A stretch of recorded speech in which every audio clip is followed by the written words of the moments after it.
Okay, so hey everyone. We are the Analysis of Online Interpersonal Conflict Group, and we're advised by Professor Robert Kraut, who will be joining us in just a few minutes, and Professor John Levine, who has joined us on Zoom. So yeah, let's get into it. So here, just to start us off, we've included an excerpt from a Wikipedia talk page on the British throne succession. And if you can see from the conversation that's happening here, there's a disagreement between two users, Richard75 and Texigator. And from the blue box, you can see that Richard75 makes a comment saying that disagreeing with the previous statement and asserting his stance. But it's done in a very civil and polite manner without the use of any profanity or any rude language. However, as the conversation continues, you can see from the red box that this conversation has escalated and there's language like tedious tosser being thrown around. And we refer to this as interpersonal conflict, where there's anger, scorn, etc. And there's toxicity on the talk page now. And this can have many effects, which can range from worse team performance, member dissatisfaction, and higher turnover of people on Wikipedia. So our broader objective for this capstone was to understand the impact of interpersonal conflict on overall group participation on Wikipedia, and we do that through two main research questions. So a slight content warning for this slide, even though we have censored a lot of it. If you go through a lot of Wikipedia talk pages, which we have, you'll see that there is an abundant amount of toxicity and a lot of explicit content on these talk pages, all between editors and about, and they contain a lot of really bad language and they're very rude and insulting. So there are different categories. It could be racist, it could be anti-LGBT, and so on. And we see through our analysis that even though this percentage of toxic comments may not be that large because Wikipedia is so massive and there might be so many talk pages with so much contributions, this percentage of toxicity may be low, but the effects of comments like these can be devastating. And for a forum like Wikipedia, which relies on the contributions of editors, this becomes increasingly crucial to understand. So here we're just going to clarify some terminology before we get into our main research questions.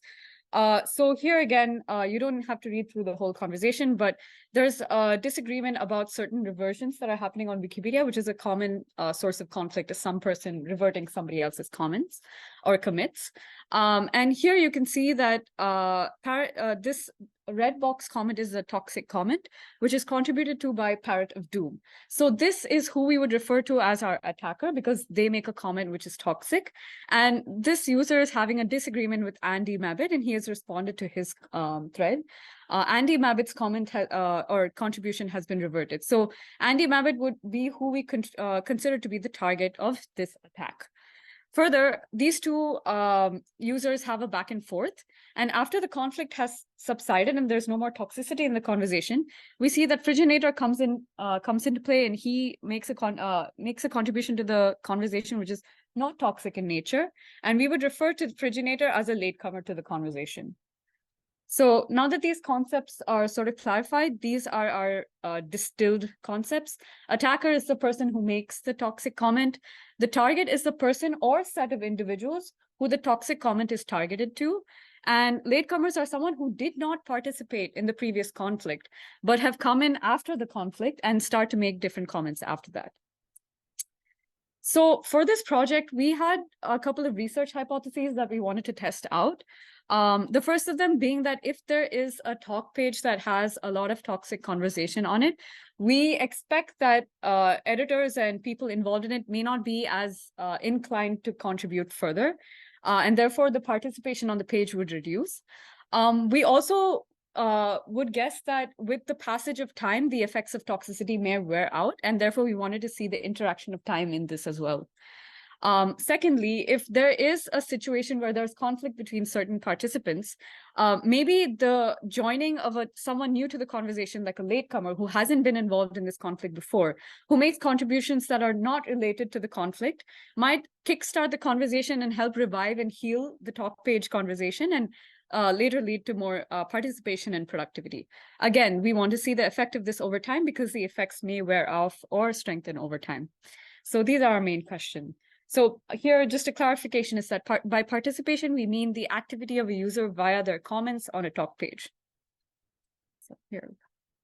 So our questions, we would like to use the data set we collect to use some data sets that collect the raw comments from the Wikipedia talk page. But before we directly perform our analysis, there are multiple pre-processed steps we want to use to gather the necessary information we need to perform the analysis and also build a suitable data set directly perform the regression analysis.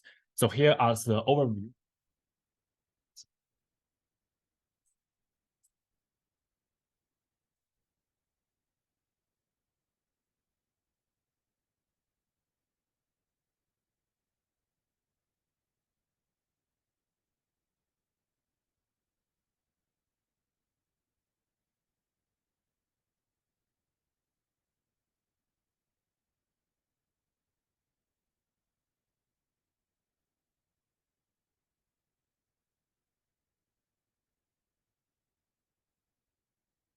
Things. And after that, we will do a match to create a balanced match data set. So that data set is the final data set we have to perform the final analysis, regression analysis. So start with the raw data set. That is called Wikidetox data set. It's a data set from the related research called Personal Attack Seen at Scale. It actually consists. So the first part is a smaller human annotated dataset, which contains 100K annotated comments. Each comment is labeled by 10 individual annotators, and it also has a large raw unlabeled dataset, which has 33 million of comments. And the whole dataset consists the data from 15 years, and I will only focus on the last 2 years, which is 2014 and 2015. The dataset contains the information about the comments, users, and pages we could use for our analysis. So about the first part, the labeling part, it's just a comment. Oh, I see. Okay. So about the first part is the labeling part. We would use a logistic regression. Consider the scale of the data set. We would use a logistic regression to do the labelings, its efficiency, and based on the result, we find that it's sufficient to label all the data we have. And the model itself is trained on the 100K human annotated data. Notice that the definition of toxicity is that if a comment is classified as toxicity by at least 5 out of 10 human annotators, this would be considered as a toxic data, toxic comment. And after labeling the data, okay, so after labeling all the data, we find that the IR model is enough to label all the data we have, and it can achieve like over 95 ROC scores that also can match the result in formal research.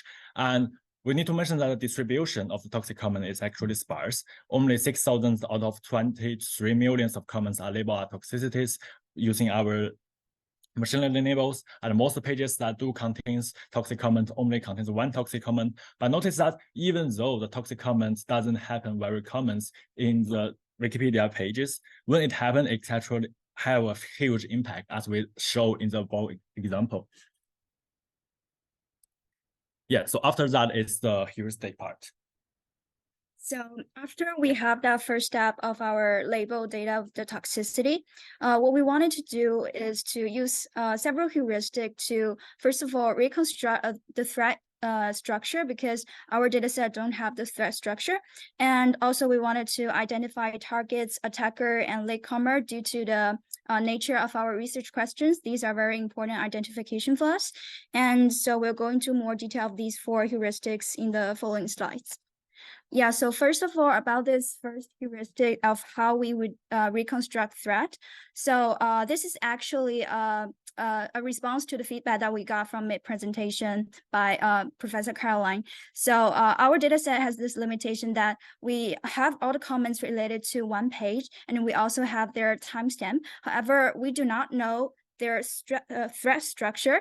Like this example here shows the real wiki talk page. Like, as you can see, even though people are talking on the same page, they can be talking about different topics in different conversations. Like this is what we mean by different threads. So our dataset don't have such kind of a structure. So the main critical problem this creates for us is that we cannot ensure if one person is commenting in this thread, will he be also reading through the toxicity happening in another thread? Like, for example, some pages can be super long, and then how can we make sure of this witness problem?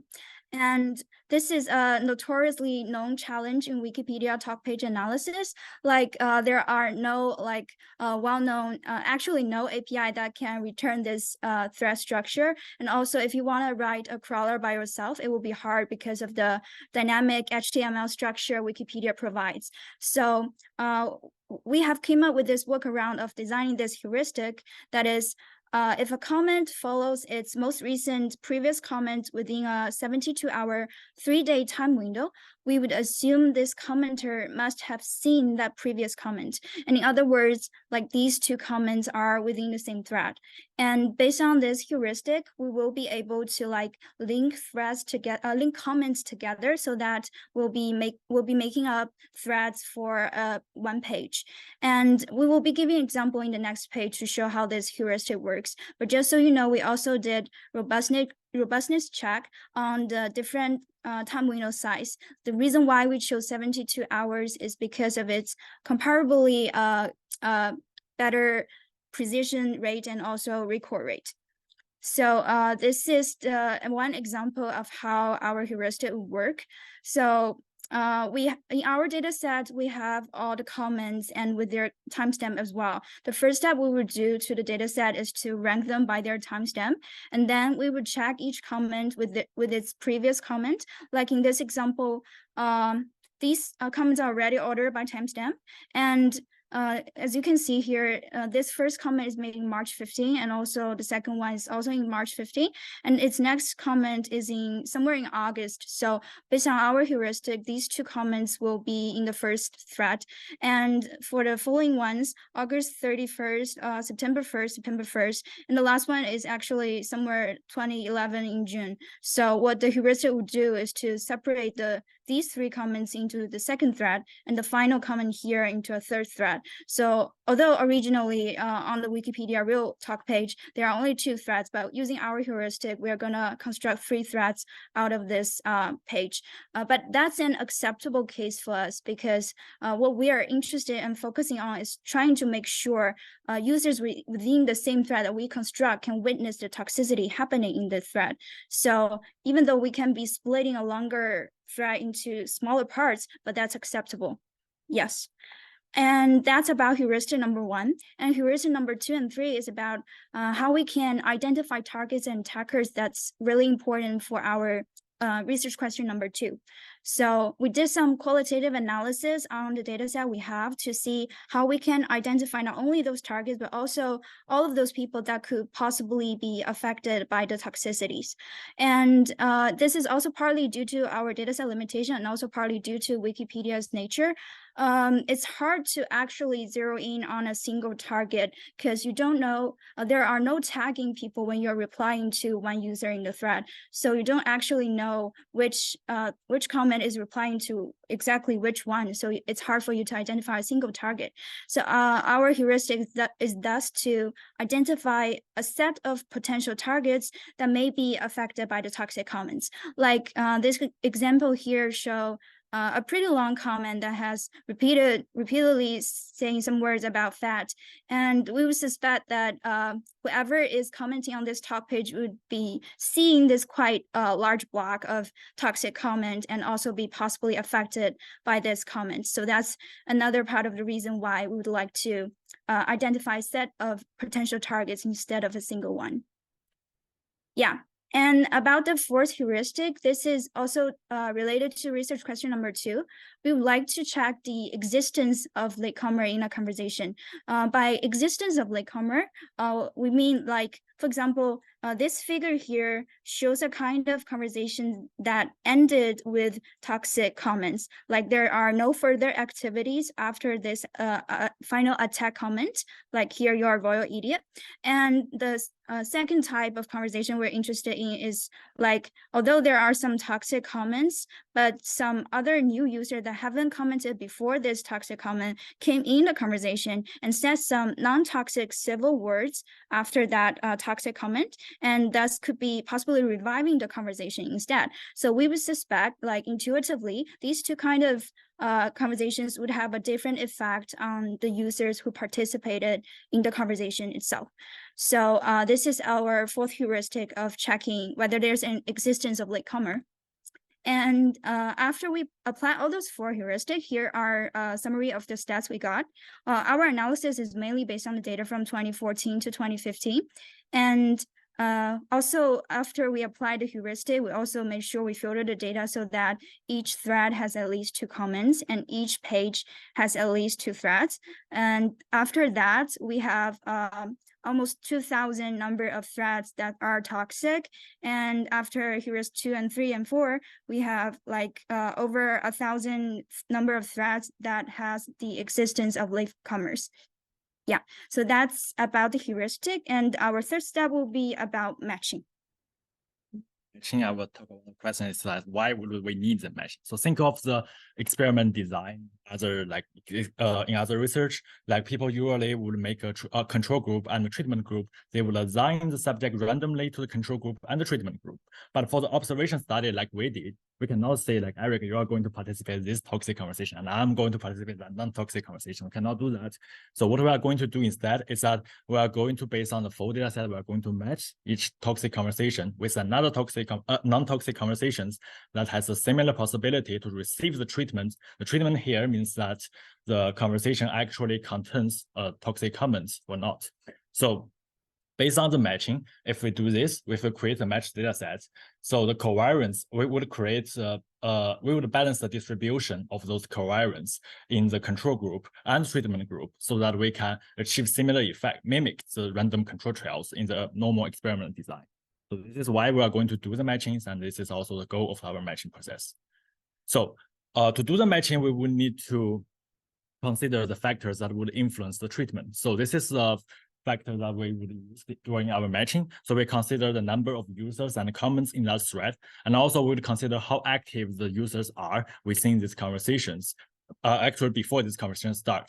So how active the users are is measured by the mean participation rate before the conversations of all the users involved in that conversations. So participation rate is measured by the number of words that user made during the last month before the conversations. And also we would like to, for each matched conversations, we would like them to have a similar topic. So this problem can be easily solved if we only match the thread in the same Wikipedia talk page. They actually contain the same topic because they are talking about the same articles. So the matching process will look like this. So we would ignore the pages that has no toxic thread or non-toxic thread. So for the pages that has only 2 thread, we would directly match the toxic one with the non-toxic one. And for the pages that has more than 2 thread, we would match them based on the propensity score. As the propensity score refers to the possibility of receiving the treatment. The treatment here is the toxic comments in the conversations.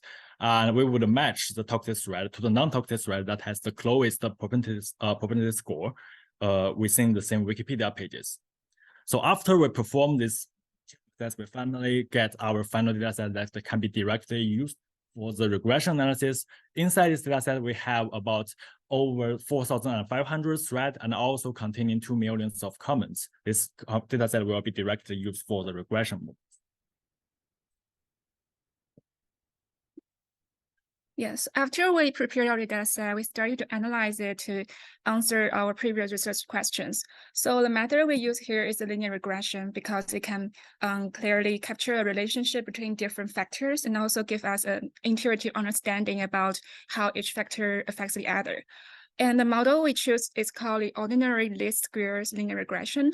Its goal is to find the best fitting linear relationship to minimize the sum of the square residuals between the observed and the predicted values of the dependent variables. And the reason why we choose it is because it's efficient for large data sets and also it's robust on different scenarios. So with this model, we start to analyze our first research question about the toxicity's influence on users' subsequent participation, and also whether its influence changes over time.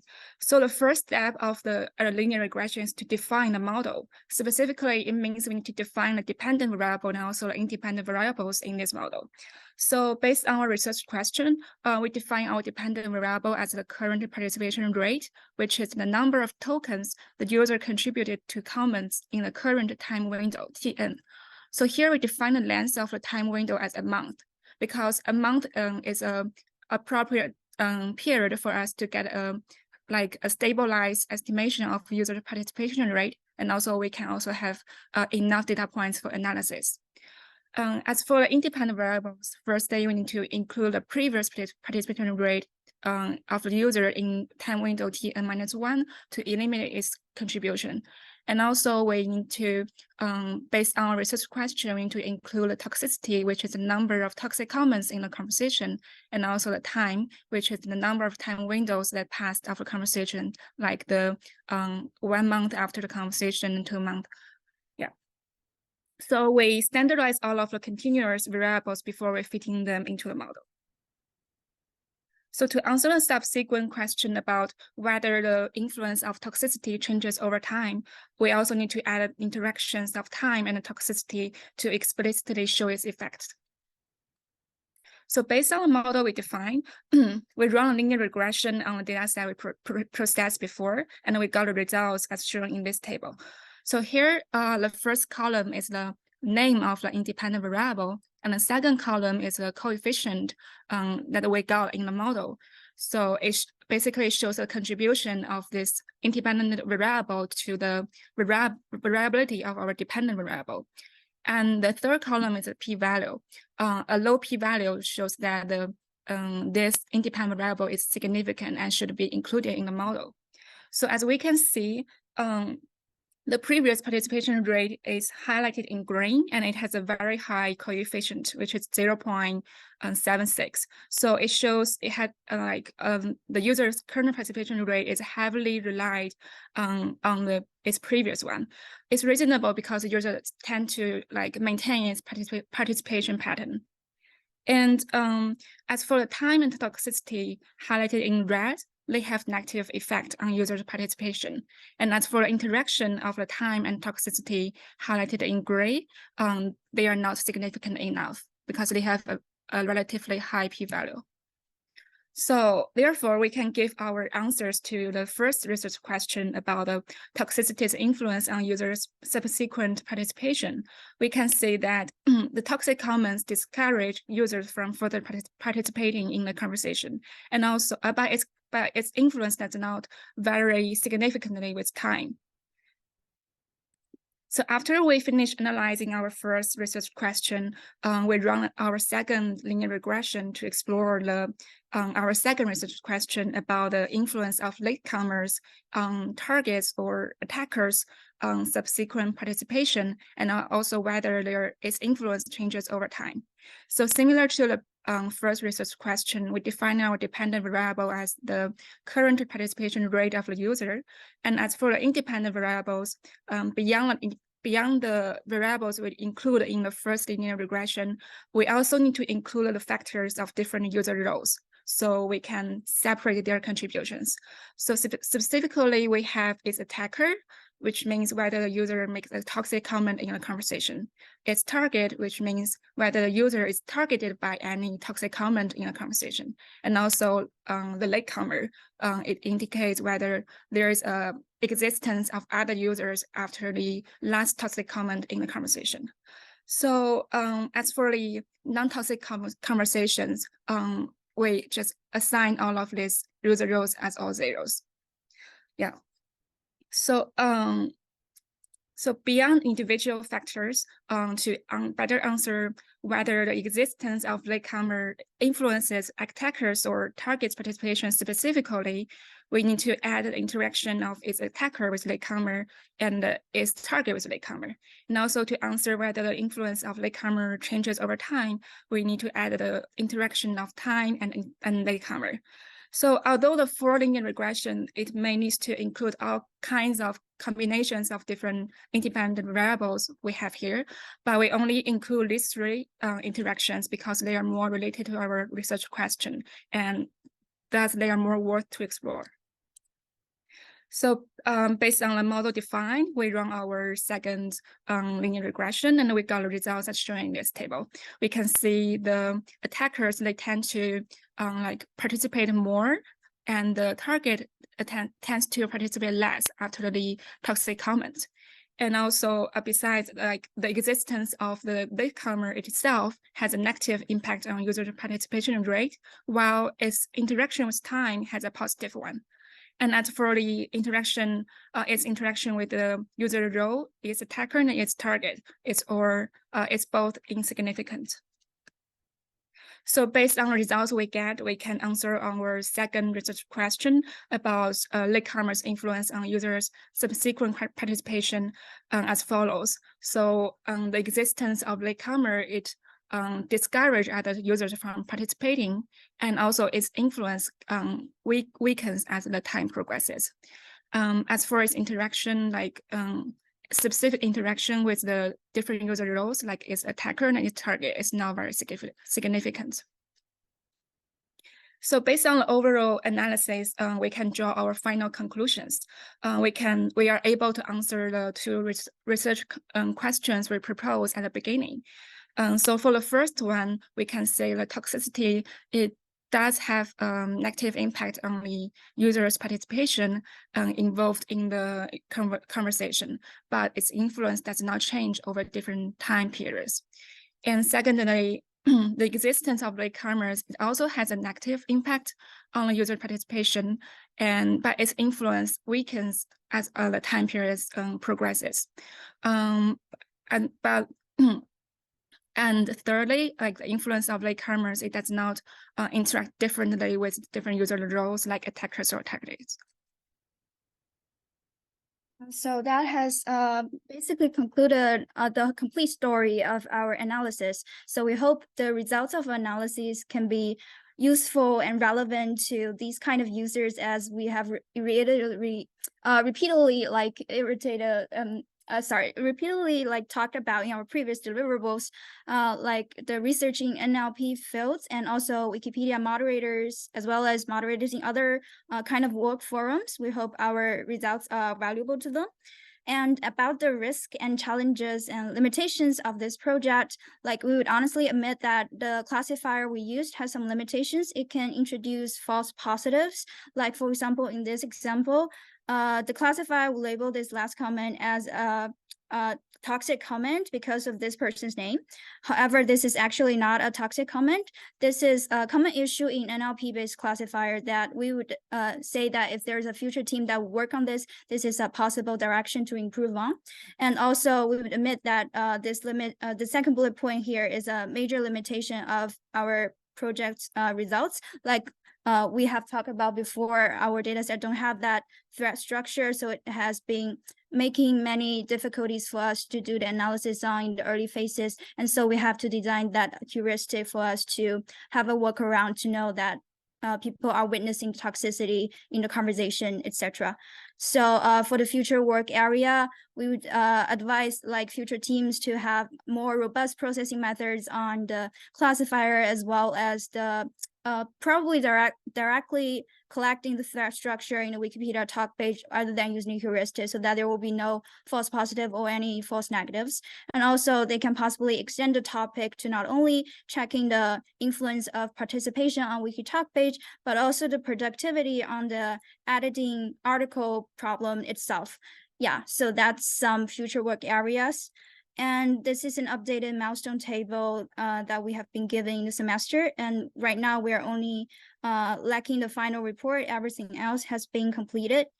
And here are our reflections. So we have learned a lot from doing this project. From the very beginning of this semester, we had to reconstruct all of our research questions because we had found this new literature on this new data set that's useful to us. And also after midterm feedback, we got that witness problem critical feedback from Professor Caroline. So we had to design our heuristics so that we can solve that problem. So that's also a pivot for us. So we have learned a lot from working on this project. And here's some terminologies that we have used. And a big thank you to our mentors for meeting and checking with us each week, every week in person, and also basically guiding us through all of our steps. And so very thank you. We learned a lot from working with you. And also thanks the course staff and everyone who has helped us to give us critical feedback to improve our project. Thank you.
very hard about also. Okay. It's not a hard part on the we want to down to this one confession commissions. Yeah, so basically we're trying to 2 years I think that's solution. So it was mostly reasons. It wasn't that there was more toxicity in the last few years.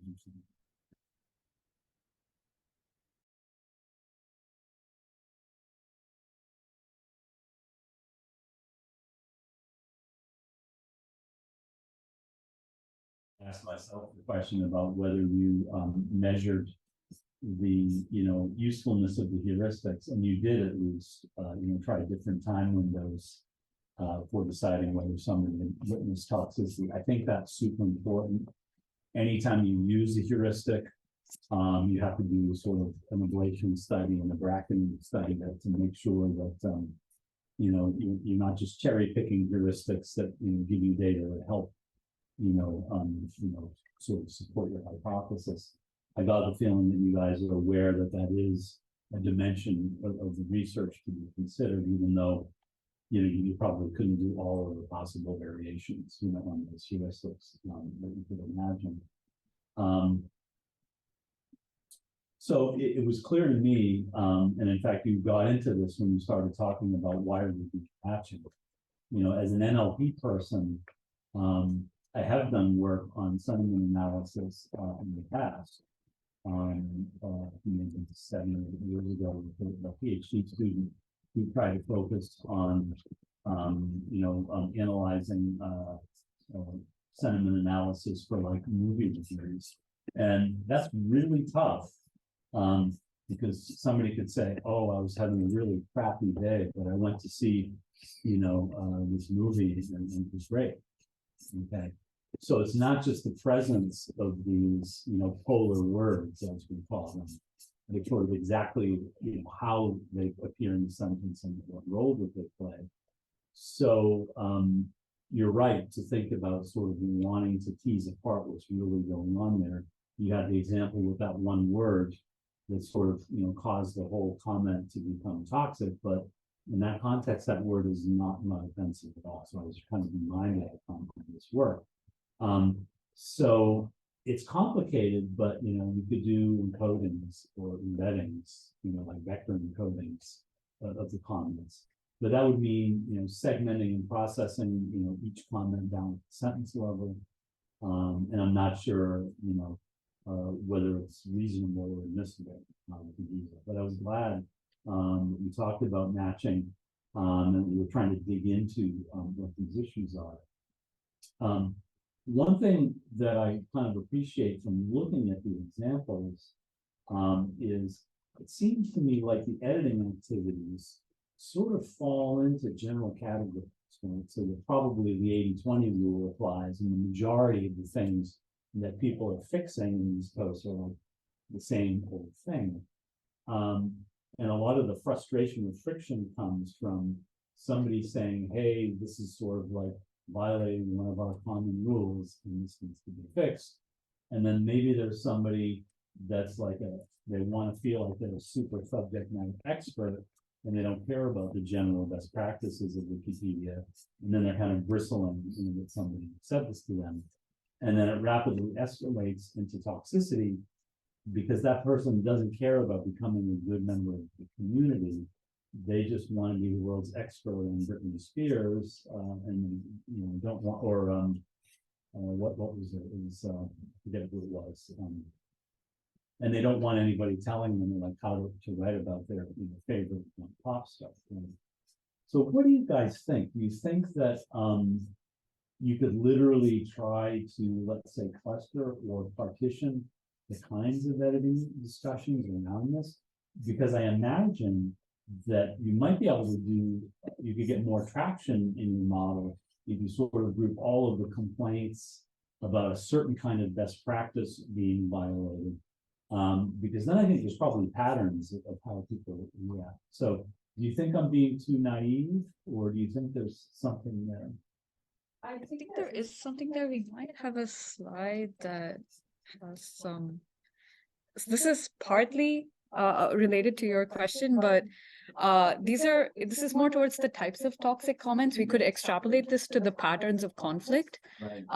But for example, we did see it when we were doing our qualitative analysis that there were certain sets of comments that just have random trolls who comment things that are unrelated to the topic at hand. And then there are insults towards the topic of the page. So if it's about like Abraham Lincoln or something like that, and somebody doesn't like Abraham Lincoln, they could go off on it and someone could be defending them. And then there could be, like you said, someone breaks a rule about reversion, and then they have a dispute about that, or a Right, I was dispute about thinking more terminology. those contextual Yeah. conflicts. Yeah. This slide is great because clearly you don't need a very sophisticated model to identify what the trolls are up to. Yeah, yeah, And I think it would be super interesting to, for example, characterize, what topics are more prone to being attacked by these kind of trolls, and what topics are more likely to have contextual conflicts. Because I think, your point about helping the moderators do a better job, I think is really, where this is going. And I can imagine, maybe, creating some way to automatically recognize troll comments and not even letting them, be saved, rejecting them out of hand. And that could probably. Okay, so thanks for showing me that slide. I forgot. I didn't actually notice that. Making my comment here.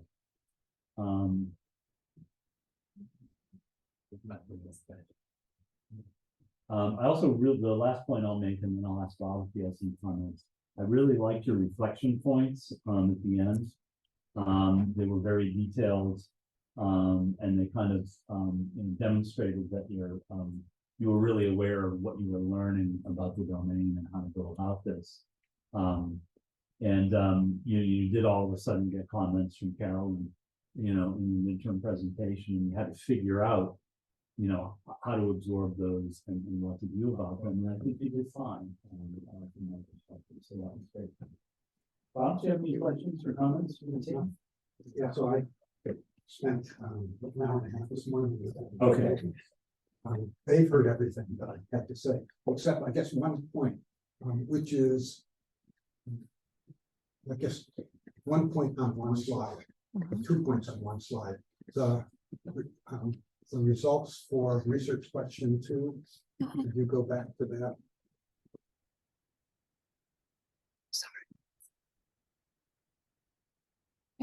Yeah, so the one before that, we got actually Okay. regressions. Yes, sir. Yeah.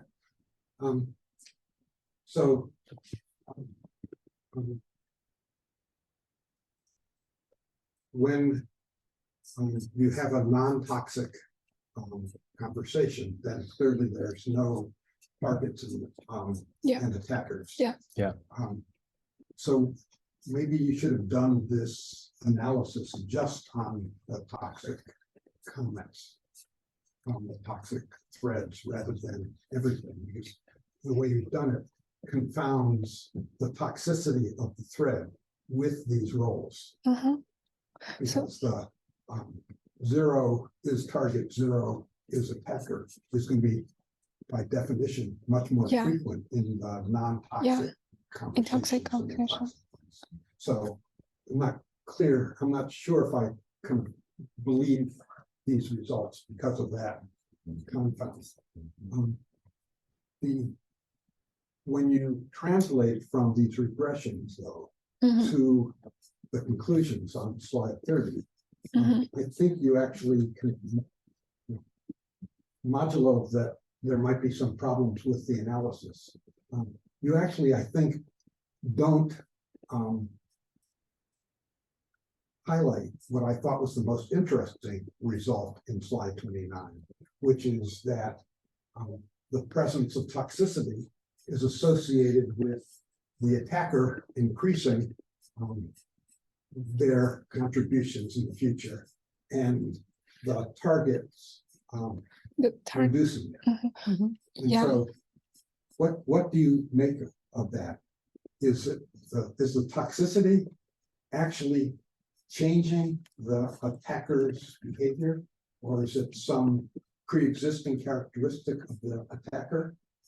It's more likely like when the attacker is trying to, this regression is like to predicting what's the next participation rate of the Right. attacker. And when the attacker is trying to make a lot of comments, you can predict that he must going to participate a lot of discussion with the target, might type some word, and like during a certain stage, maybe it's a hard time for the attacker, and he just comments more, like in random Wikipedia pages. And as we can, the some example shows that they just say some hate speech, and that might increase their participations. Because like even if it is a toxic comments in the talk page, it will also contribute to its participation. That's what So attackers tend to act out and get more angry. And Yeah. their bad behavior spreads out, and the targets tend to become More less silent. active and maybe walk Silence. away. Yeah. Yeah, but it may well be that just attackers are different in kind to start with. Yeah. And people who are attackers are in each of those subsequent time periods are increasing their participation, not because they actually just didn't attack in T1 or T0. It's because User they're characters. just T0 was the place where they got involved in Wikipedia. And once they found that they can get a reaction from other people, they start doing it more. Right, so they're not even influenced by what anybody else says at all. They're just kind of throwing mud everywhere. I see.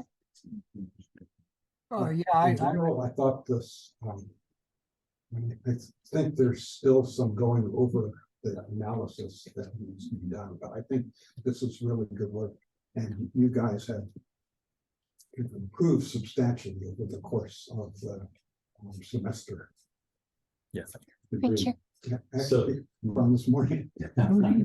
So make sure before you submit your final report that you share a draft with Bob and get his comments.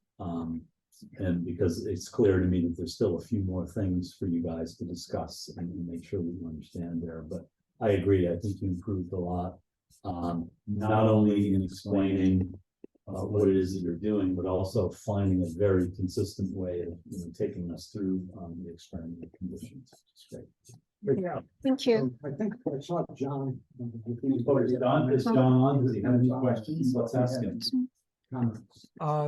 well, can you hear me? Can you all hear me? I can hear you, yeah. Is your Okay, volume? maybe I can even become. Hi.